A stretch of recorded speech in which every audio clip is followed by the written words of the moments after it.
여러분 그거에 대해서 궁금하신 적 있나요? 왜 SNS에 대통령이 할 일이 없나? 왜 글을 올리지? 이거 되게 중요한 얘기인데 조세 정책은 무조건 예측 가능해야 돼요. 이재명 대통령이 SNS에 글 하나를 올리셨죠. 보유세 나도 궁금하다. 그 한마디로 서울 부동산이 출렁이게 됐죠. 경제는 발전하는데 왜 부자들은 부자가 되고 가난한 사람들은 계속 가난해지는가에 대한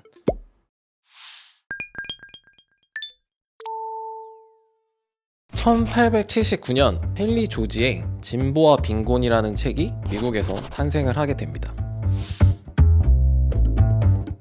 저희가 항상 궁금한 질문이죠. 경제는 성장하고 발전하는데 왜 부자들은 부자가 되고 가난한 사람들은 계속 가난해지는가? 그의 답은 하나였습니다. 바로 토지 때문이다.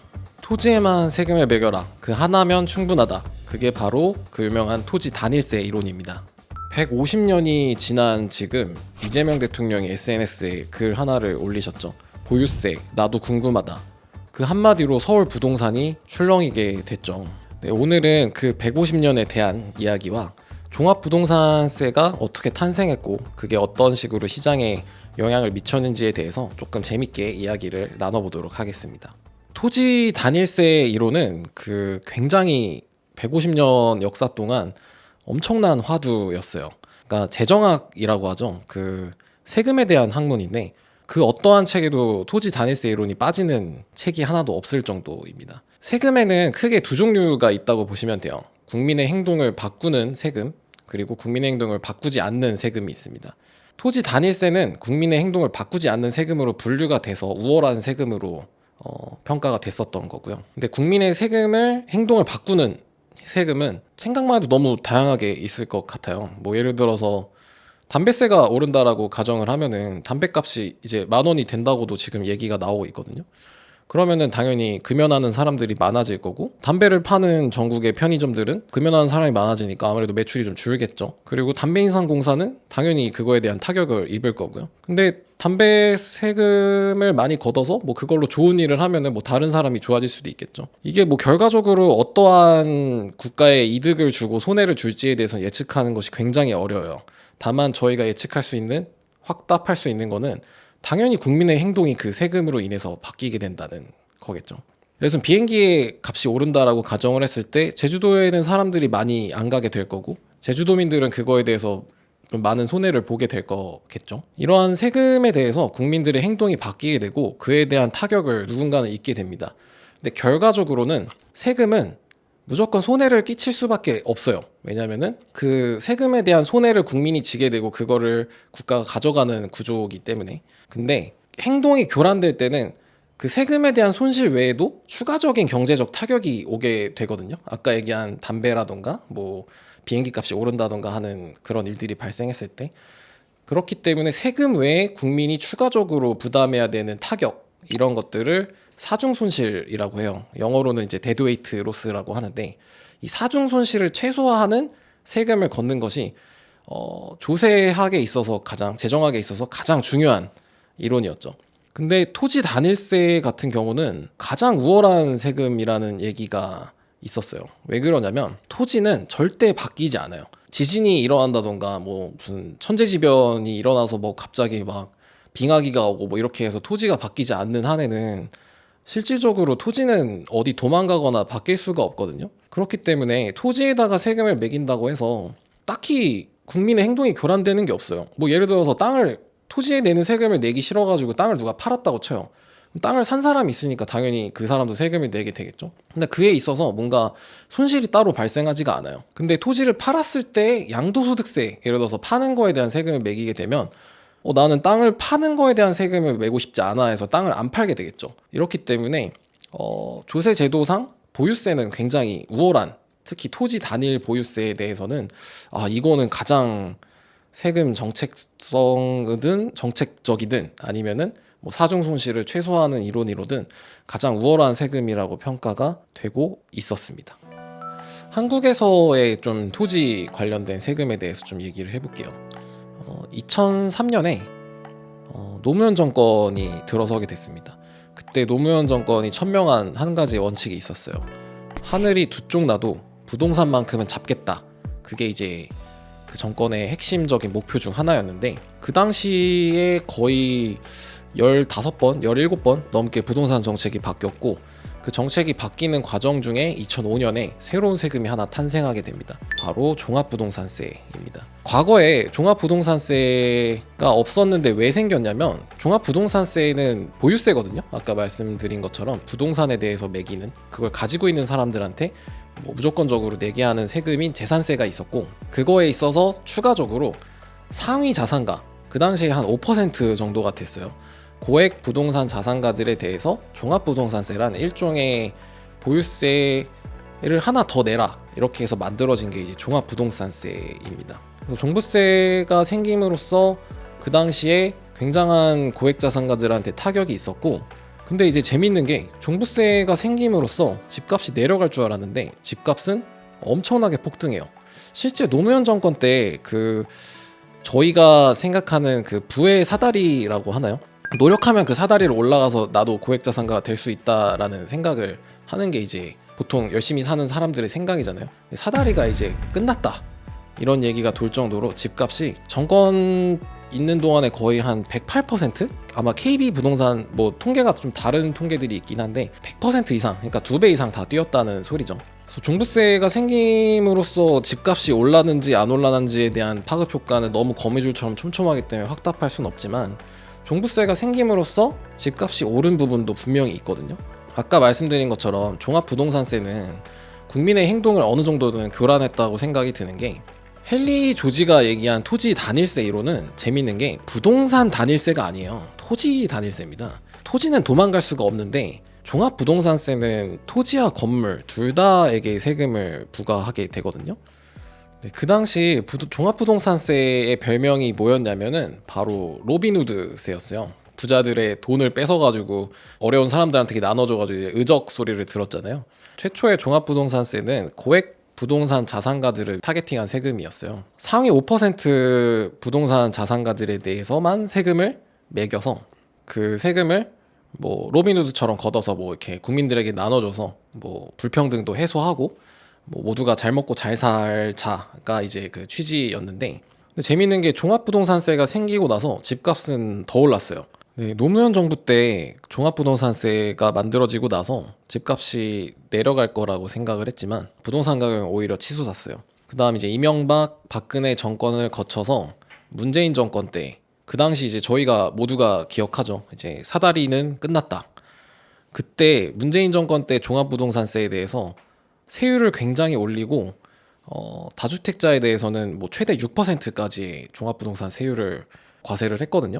근데 집값이 어떻게 되는지 아시나요? 거의 그때 통계마다 좀 다르긴 한데 108% 올랐다는 통계가 있거든요. 108%면 말도 안 되는 수치입니다. 거의 5년간 2배 이상 뛰었다는 소리인데, 근데 종합부동산세의 취지는 집값을 잡겠다였어요. 고액 자산가들, 특히 부동산 많이 보유한 사람들한테 세금을 매기게 되면 부동산을 많이 안 가지게 되고, 따라서 뭐 그 부동산이 좀 공평하게 분배가 되면서 불평등을 해소할 수 있을 거라 생각했는데, 재밌게도 종합부동산세는 그 반대의 효과를 냈습니다. 그 후에 종부세는 이제 다른 정권들을 거치면서 여러 가지 바뀜이 있었고 완화가 되기도 하고 세율 변동들도 있었는데, 이번 이재명 정권이 들어서면서 아까 제가 얘기했던 것처럼 뭐 SNS에 글을 올렸잖아요. 보유세 나도 궁금하다. 그런 SNS 같은데 글을 올리는 거는, 여러분 그거에 대해서 궁금하신 적 있나요? 왜 SNS에 대통령이 할 일이 없나? 왜 글을 올리지?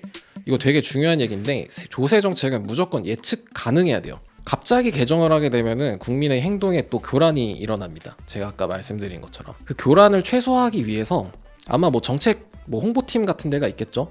그런 데에서 글을 미리 올리는 겁니다. 보유세 나도 궁금하다. 그러면은 부동산 자산가들이 생각을 하겠죠. 보유세 만들어지겠는데? 저는 거의 한 99.9% 종부세가 올라가든가 뭐 급진적인 변화가 있을 거라 생각하는데, 그거에 대한 예고라고 생각하시면 됩니다.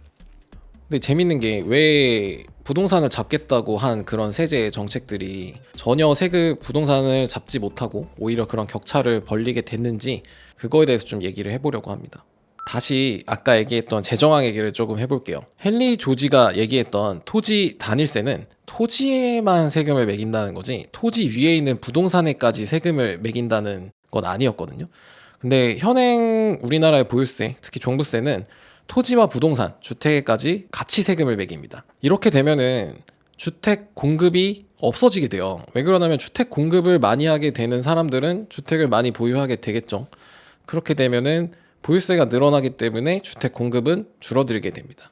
거기다가 양도소득세까지 한국은 굉장히 높은 세율로 과세를 하고 있기 때문에 공급은 줄어들게 되는데 양도를 하게 됐을 때 내는 세금, 거래세까지 높게 되니까 심지어 팔지도 않게 됩니다. 이렇게 되면은 공급이 줄어들게 되니까, 공급이 낮아지게 되면 당연히 공급과 수요가 교차하는 지점에서 가격이 결정되잖아요. 당연히 가격은 오르게 될 수밖에 없죠. 여기서 지금 우리나라의 보유세를 뭐 뉴욕이나 뭐 다른 해외의 뭐 유명 수도나 뭐 유명 도시들에 맞춰서 올리겠다는 얘기가 지금 돌고 있는 것 같은데, 실제 뉴욕 같은 경우는 우리나라의 보유세보다 굉장히 높은, 뭐 한 6배에서 7배 이 정도인 것 같아요. 그 정도의 보유세를 내고 있지만 실제 1주택 장기 보유자에 대해서는 굉장히 낮은 세금을 매기고 있어요. 이렇게 되면은 보유하고 있을 때 세금은 높지만 팔았을 때 세금은 굉장히 적기 때문에 파는 거에 대한 의사결정이 굉장히 쉽거든요. 아까 제가 말씀드린 것처럼 국민의 선택을 좀 교란을 최소화할 수 있는 거죠. 그래서 유수 경제학자들이 다 얘기하고 뭐 재정학자들이 다 얘기를 하는 게, 보유세는 늘리되 토지에 대해서는 좀 높은 보유세를 올리고 그 다음에 이제 건물에 대해서는 낮은 보유세를 적용해야 한다. 그리고 보유세를 높이더라도 거래세는 낮게 해야 된다가 이제 주요 핵심인데, 현행 한국의 세법은 둘 다 높아요.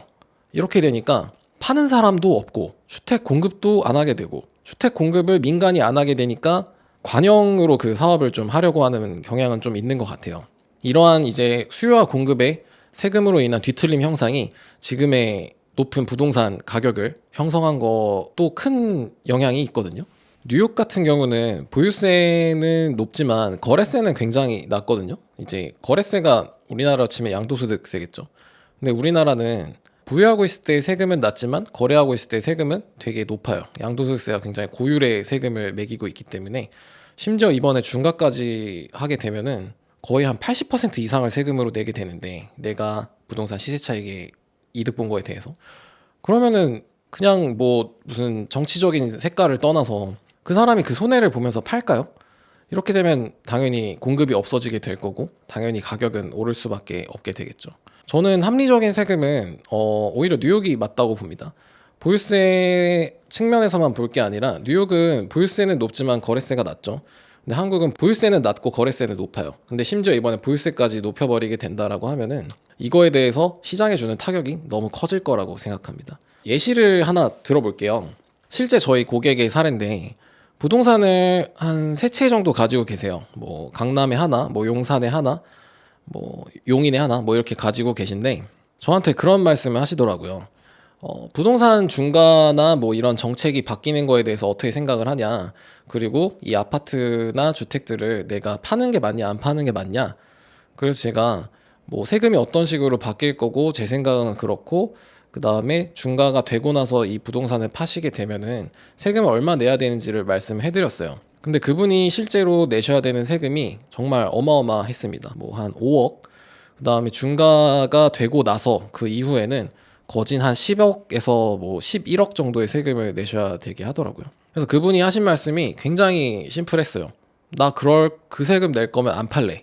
이런 고객이 제가 지금 고객 한 명만 얘기했는데 정말 많아요. 그러면은 이 고객을 어떻게 집을 팔게 할 거면은 보유세를 올릴 수밖에 없겠죠. 근데 보유세를 올리게 되면은 아까 제가 말씀드린 사중 손실, 뭐 이거 다른 말로 하면 이제 초과 부담이라고 하거든요. 조세 정책을 바꿨을 때 국민이 보는 손실이 커지게 됩니다. 자, 예를 들어볼게요. 예를 들어서 집을 팔면 세금을 많이 내고 보유하게 되면 세금을 많이 내요. 그러면 팔 수도 없고 보유할 수도 없어요. 그렇게 되면은 이제 집을 가지고 있는 사람 중에 못 버티는 사람들이 발생하겠죠. 나는 1년에 800만 원 냈었는데 1년에 한 4천만 원 정도의 보유세를 내게 됐어요. 근데 이분이 나이가 좀 있으신, 그냥 연금 받아서 사시는 분이라고 가정을 했을 때 연금이 4천만 원이에요. 근데 연금 4천만 원 받아서 보유세를 다 내시게 되면 생활을 하실 여력이 없으시겠죠. 그러면 그분은 집을 내놓을 수밖에 없습니다. 근데 아까 저한테 물어보셨던 집이 여러 채 있으신 분은 그 부동산 말고도 돈을 많이 버시는 분이세요. 병원도 있으시고 임대하시는 상가도 있으시고 한데 이분들은 버티고 아까 말씀드린 연금 4천만 원 받는 연로하신 분은 버틸 수가 없습니다. 그럼 어떻게 될까요? 돈이 많으신 분들이 그 돈이 없어서 내놓으시는 분의 부동산을 오히려 저점 매수를 하게 됩니다. 이게 한국 부동산의 계속된 흐름이었어요. 이렇게 되면서 사다리는 계속 깨지게 됐고 격차는 계속해서 커지게 됐습니다. 그리고 또 되게 좋은 정책들이 나온다고 하더라도 좋은 정책 중에 가장 중요한 거는 정책의 일관성입니다. 저희가 종합부동산세의 아까의 그 역사적 흐름을 얘기했는데 제가 노무현 정권 때 종합부동산세가 탄생했고 이명박 박근혜 때 종합부동산세가 약화되고 그 다음 다시 이번에 또 종합부동산세가 중과가 세질 수도 있는 거잖아요. 그러면은 저한테 물어본 고객도 똑같았어요. 그럼 만약에 정권이 바뀌어서 또 다시 보유세가 낮아진다라고 하면은 그냥 버티는 게 이득 아니야? 오히려 버티는 게 아니라 지금 이거 못 버티고 나오는 사람들 거 내가 그냥 다 사면은 되겠는데? 이렇게 얘기를 하시더라고요. 지금까지가 이게 사회 경제적 흐름이었고 조세 정책의 바뀜으로써 굉장히 많은 변화가 있는 거에서 그 이득을 보는 거는 항상 고소득자, 버틸 수 있는 능력이 있는 사람이었습니다. 네, 다시 처음으로 돌아가 볼게요. 경제는 발전하는데 왜 부자들은 부자가 되고 가난한 사람들은 계속 가난해지는가에 대한 답변인데 한국의 종합부동산세는 방향은 맞았지만 설계가 잘못됐다고 저는 생각을 합니다. 보유세를 헨리 조지의 말처럼 올릴 거면은 거래세 자체는 좀 낮춰야 된다고 생각을 해요. 그래야지 보유자에게 대해서 세금을 매기고 그거에 대해서 나는 이거를 보유할 수 있는 여력이 안 돼. 그러면은 바로 이거를 팔겠다. 아니면 여력이 되더라도 내가 갖고 있는 이득보다는 파는 게 더 이득이다. 그렇게 했을 때 쉽게 팔 수 있게 거래세는 많이 낮춰야 된다라고 생각을 합니다. 그러면은 그냥 간단하게 생각을 하더라도 공급이 늘어날 테니까 부동산 가격은 낮아질 수밖에 없거든요. 근데 지금 뭔가 부동산 많이 가지고 있는 사람들을 뭔가 사회적 되게 나쁜 식으로 이렇게 가는 프레임은 좀 안 좋다라고 생각을 해요. 그래서 부동산을 많이 가지고 있는 사람이 그냥 편하게 시장 경제상 합리적으로 그냥 내가 파는 게 더 이득이네 라고 생각을 하고 쉽게 팔 수 있게 조세 정책이 바뀌어야 된다고 생각을 합니다. 그래야 집값이 많이 떨어질 수 있을 거라고 생각을 해요. 지금 5월 9일 전에 뭐 집을 팔아야 된다 이런 식으로 뭐 계속해서 뉴스들이 나오고 불안한 마음들이 지금 많이 있으신 것 같아요. 저는 얘기를 드리는 게 지금이 가장 중요한 시기입니다. 이 전에 가지고 있는 자산들을 어느 정도 좀 구조를 짜보시고 내가 어떤 거를 파는 게 나을지 그 다음에 이걸 가지고 있는 게 나을지 이런 거에 대한 점검을 해보지 않으시게 되면은 아까 말씀드린 것처럼 뭐 초과 부담이나 사중 손실에 대한 가장 큰 피해자가 여러분이 되실 수도 있거든요. 이번 기회에 좀 가지고 있는 자산들을 점검해 보시고 그런 부동산 정책상에 있어서 내가 어떠한 손해나 이득을 보게 될 것인지에 대한 좀 판단을 깊게 해보시는 시간이 되셨으면 좋겠습니다. 네, 오늘은 종합부동산세에 대해서 조금 얘기를 해보고 보유세와 뭐 과거 재정학적 이론 이런 것까지 좀 통합적으로 좀 얘기를 해봤는데 재밌으셨나요? 재밌으셨으면 좋겠습니다. 이 외에도 좀 궁금한 점이라던가 오늘 한 얘기 중에 내 사례는 어떻고 내가 어떠한 것들에 대해 좀 궁금한 게 있으시다고 하시면은 댓글로 남겨주시면은 제가 아직은 이제 신생 채널이기 때문에 하나하나 소중한 댓글 친절하게 답변을 달아드리도록 하겠습니다. 지금까지 성창원 세무사였습니다. 감사합니다.